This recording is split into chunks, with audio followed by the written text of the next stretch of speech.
Tommy Kirk, the fresh-scrubbed face of Disney as a child actor, dies at 79.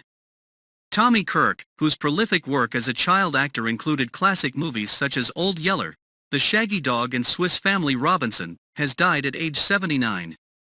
Kirk's death was announced by his friend and fellow Mickey Mouse Club alum Paul Peterson, who said the actor was found dead in his home in Las Vegas.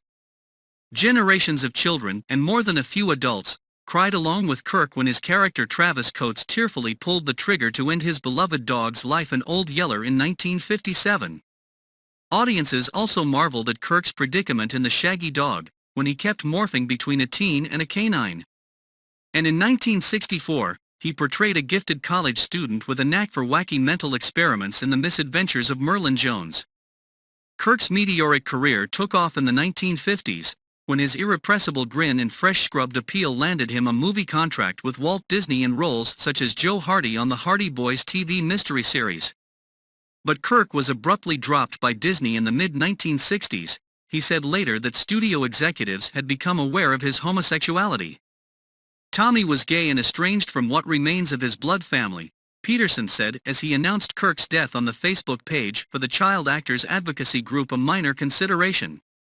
"Please know that Tommy Kirk loved you, his fans," Peterson said. "You lifted him up when an industry let him down in 1965.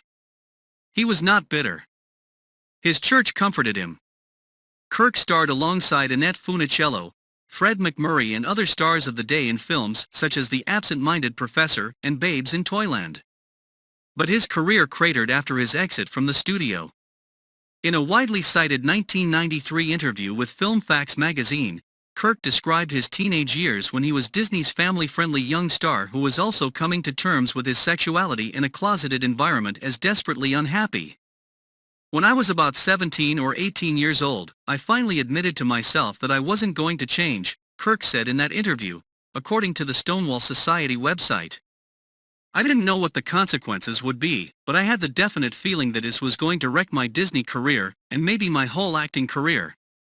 Eventually, I became involved with somebody and I was fired." Kirk said he later struggled with addiction, leaving